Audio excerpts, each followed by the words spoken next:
এখানে মানুষের, সাধারণ মানুষের যে আকুতি, যারা নদীর পাড়ে বসবাস করে, সরাসরির পাড়ে পানির যে সংকট, কি অবস্থা? পানি নাই একদমই আপনাদের? না পানি নাই। গাইমে টাইমে আইছেন কি? নদী চর পুরাটা পার হয়ে আইছেন? চর পুরাটা পার হয়ে আধা কিলোমিটার উপরে মনে হয়। বেশি বড়। এই সব বড় এটা পাড়ায় আইছে, বালতি নিয়ে আইছি বিকালে রান্না বান্না করার জন্য একটু পানি দরকার। খাবার পানি কি কই থেকে নেন? এই যে যারা ধনী মানুষ সামারসেল দিছে এর কাছ থেকে একটু আনি, খাবার গুলো কিছু দেই। অনেক সংকট। নদীতে নিয়ে রান্না বান্না করি একটু।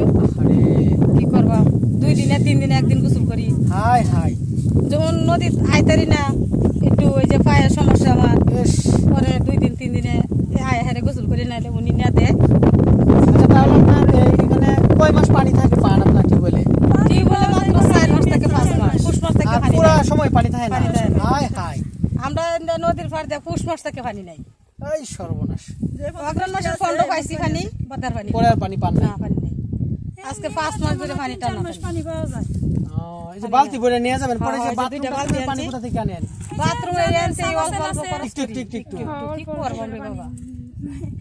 প্রিয় বন্ধুরা, এই সাধারণ মানুষের আসলে যারা আছে এই অঞ্চলের, তাদের হয়তো খুব বেশি অর্থ প্রাচুর্য তেমন কিছু নাই, বা সাবমার্সিবল খুব গভীর নলকূপও দিতে পারে না। এই কষ্ট করে এখানে তারা জীবন ধারণ করে, জীবন পরিচালনা করে। তাদের কথা এবং অনুভূতিগুলা শুনতে পেলাম, সত্যি আমার হৃদয়ে লেগেছে। যারা দেখছেন দোয়া করবেন, এবং কর্তৃপক্ষের কাছে আমার আবেদন থাকবে যেন নিরসন করা যায় তাদের এই দুঃখ কষ্টগুলা, সেই দিকে একটু নজর দিবেন।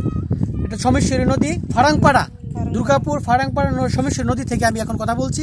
ভালো থাকবেন, সুস্থ থাকবেন, আল্লাহ হাফেজ।